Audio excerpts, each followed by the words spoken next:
Disney the Jungle Book, A Berry Tale. It was time for Mowgli, Bagheera, and Baloo to go to bed, but Mowgli couldn't sleep.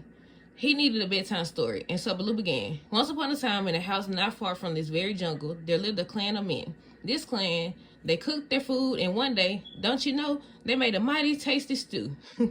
Only thing was, when they sat down to eat, it was just too hot. So the mother got an idea. They'd go for a walk in the jungle, and by the time they got back, their stew would be nice and cool.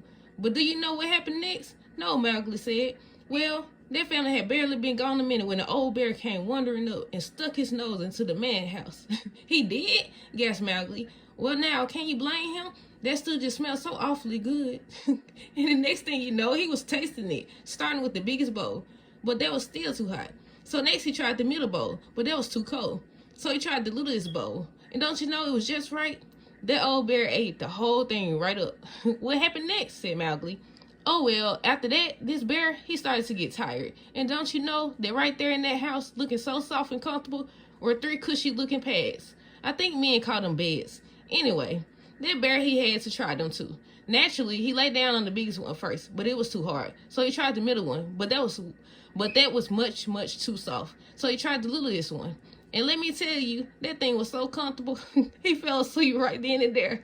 And he would have slept clear through the next full moon, if only that family hadn't returned. And what? Mowgli asked. Don't stop now. And startled that bear so much, he ran back into the jungle, full belly and all.